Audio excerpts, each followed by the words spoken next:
Okay, another question. This one's complicated from Lior, so we thought we'd answer a different answer completely. So let's start with the question. Then yeah, what so to do the original question was, how would you test a pipeline system?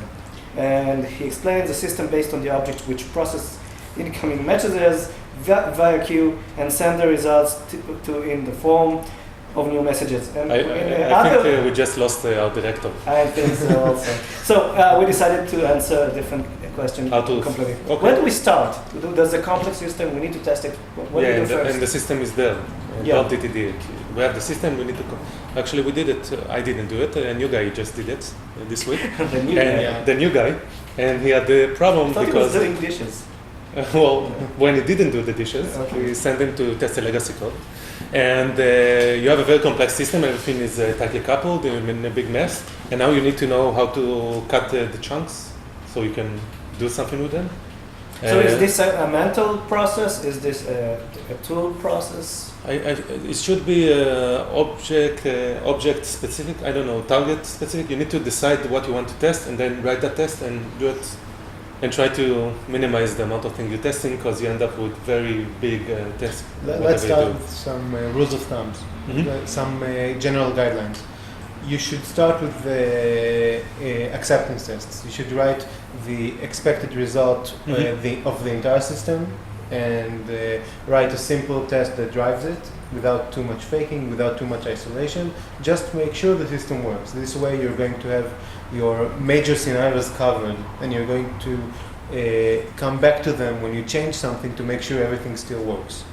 Okay. And then you can start decompose the system, break it down into its components, refactor them to make them testable if you need. Yeah, but what if you can't? You have a server client system and you don't want to actually put a client out there and a server and everything is getting very, very difficult very quickly. You do need some faking. You need to decide what to fake and where to fake, and it's getting very complicated very fast. I actually found that, especially for people new to testing, but they know at least some part of the system, in order to give them the courage, the confidence to move forward, is to let them start testing about parts of the.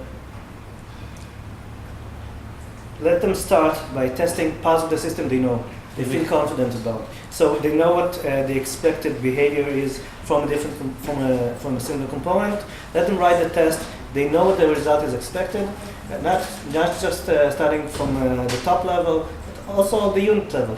They look at it, they know what to expect, and then when they start adding here a test, there a test, they can start to wrap the component, and they can move all over to other components. Yeah, I've noticed that he had a big problem of deciding what to do, and then he started from a very simple, very trivial unit test, and he did that, and then it's quite a shock to tell someone, you know. Yeah, just do the simple thing, and he did that, and asked, okay, now what happens when you get there? And he did the test for that, and then a test for both of them, and it grows. So like the from inside outside, like the new kids on the block said, step by step, cool baby.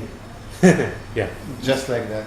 Exactly. Another thing you can do, and this relates back to the original question about the pipeline sort of a system, you can define subsystems, even roughly. We have this message processing and this message processing, and just put tests each step along the way, and you can verify all the messages that get to this point are valid, and all the messages that get to this point are valid, and the final processing, and then integration will be much easier if everything along the way works. And you can cut the process even through technical articles like processes. No, this one runs inside the process. Let's test this. It doesn't go to a server or something like that. Yeah. Okay. So the easiest people can think about it and approach it. The easiest it will be for them to start writing tests for them. Okay. As you can see, atmosphere is pretty festive. That's because we're celebrating our 5-year anniversary in the company. Yay! So, not in the company, of the company. Yeah, we're celebrating the company's 5-year anniversary. Thank you, Bull, for the correction. I don't know. Very welcome. I can do that also. Please do. It's 5 years. We're celebrating the company's 5-year anniversary, and we have tons of activities. This is one of them, and one of the major ones I want to talk about is in a couple of weeks we're going to have a convention we call the Typemock Partners Academy. It takes place in Oslo, Norway, on the 27th and the 28th. And I'm going to speak there, and Gil is going to speak there, and we're going to have some... And I'm going to be left... You're going to hold the fort? Yes, Yeah. and we're leaving throughout the keys, but we're not sure what we'll do with them. So We're going to party here. yeah, like this here. So I apologize for the interruption. So if you want to be a partner and Talk participate- about what the Typemock Academy is for. Yeah, It's please for do. partners who want to be Typemock partners. People who believe that they can implement projects for their customers with unit testing, with Typemock tools, make it better for them and for their customers, for their clients. So we're going to have guest speakers there. We're going to have a panel with Uncle Bob Martin and Roy Oshrov, and we're going to have special guest speakers apart from us. Richard Fennell from Brack Marble and Vagi Fabilov. We're going to talk about how they, as consultants, implemented unit testing for their customers. And we're going to have some excellent food and parties. Yeah, so that's the main part. On the evening of the first day, we're going to have a 5-year birthday party. Yeah, and with alcohol, which reminds me. And we're going to give out some Xboxes there. So everyone in the Norway area, in the Oslo area actually, but if you get to Yeah. Norway, you're already there. Let us If you're know. in Sweden or Finland Or Europe, or... Northern Germany or Or Or just Earth. Antarctica. yeah, If just you 3 want hours to, on train from southern France. yeah, come to the site. You can register. Just or write us directly 24 hours to. by plane from Australia. Yeah, you can write us directly at social@typemock.com. SOCIAL. That's the mailbox that collects all the reservations and stuff for the birthday bash and the partner academy. So that's one thing. What else do we do this month? Testlint. We're launching Testlint. Okay. And Ask and answer yourself. yeah, it's a good question and a very I'm good one. glad to I answer. asked it. Yeah, well, can you tell us about Testlint? Yes, Testlint is... well, some of us are not lucky enough to have a mentor that will teach them how to do good unit testing, and that's what Testlint is for. You have an application that tells you when your unit test can be a bit better. Yeah.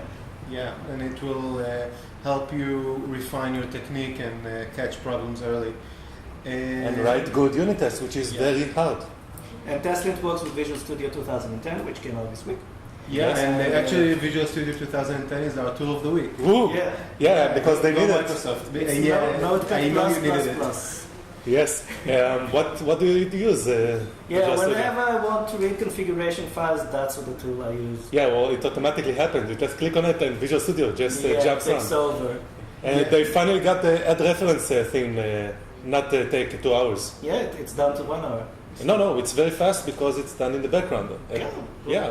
Finally, I'm So not afraid if to add you're the thinking reference. of upgrading, this would be a major thing to Yeah, upgrade and for. it's just out this week, and it has a couple of cool features. One of which is that our products already work with it. Yeah, they support Typemock Isolator. Yeah, Microsoft They supports especially did this Visual Studio to work with Typemock Yeah. Isolator. Of course they did. And the final thing we're doing this month, before moving on to next month, is the Facebook campaign, We Hate Bugs. You go to Facebook// We Hate Bugs. And we're trying to break a record, or actually to make a record, of how many people hate bugs. We An already have. official, honest to God Guinness record. Yeah, so we Not just already any have record. more than 1,000 people there. Yeah, well, Yeah. let's go for 5,000. Yeah, we want to get to 5,000, so it would be a real record. So go to Facebook// We Hate Bugs. Okay. And other than that, how you can talk to us and ask us questions for questions that we didn't answer here. I don't think there are so many. How do you do it? Yes, webcast@typemock.com.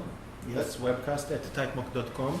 And you can see this webcast on our site or YouTube. download it and subscribe on iTunes. And please rate us if you haven't already. And you can connect to us through Twitter, which is Yeah. Typemock. At Typemock, I am at Doron P, and I always need more followers. D Paris. No, that's Doron P. And I think this is a wrap. I am Doron Peretz. And I'm Dror Helper. And I'm Gil Silberfeld, so see you And, next time. Happy holiday. Happy holidays. Happy birthday. I guess. Yeah. What No, holidays? not all. Happy birthday, Typemock. Yeah, happy birthday. Yay. Happy birthday.